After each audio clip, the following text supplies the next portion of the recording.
Ahoj, ja som Adam a dnes si povieme viac o hliníkových lištách, teda profiloch.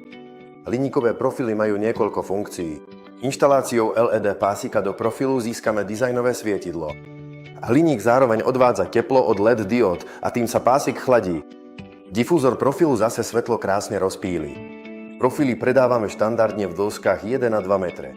Na výber je niekoľko farebných variantov profilov, ako je strieborná, ktorá je najpredávanejšia, čierna a potom biela.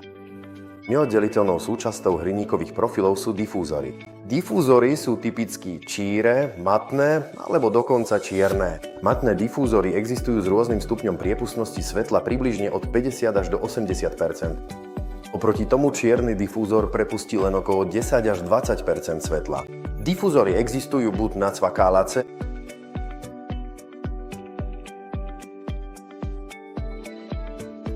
alebo násuvné. Profily delíme podľa inštalácie, a to na rohové, prisadené, vstavané a závesné.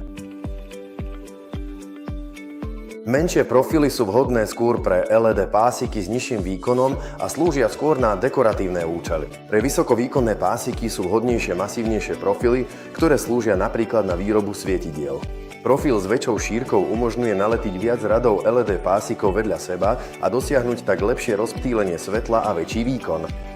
Čím menšiu hustotu diód má LED pásik, tým by mal byť profil vyšší, aby jednotlivé diódy neboli viditeľné. Ku každému profilu sa zvlášť dokupujú koncovky. Môžete si vybrať plnú alebo s otvorom pre napájací kábel. Uchytenie profilu k podkladu je jednoduché, a to vďaka klipom, ktoré sa tiež kupujú zvlášť. Profil sa dá tiež jednoducho prilepiť našou obojstrannou páskou.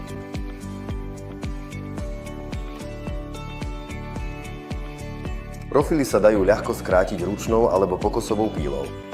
Ak ju nemáte, radi vám profily na mieru skrátime. Profily balíme tak, aby vám prišli nepoškodené. Ak si neviete s výberom vhodného profilu rady, neváhajte nás kontaktovať.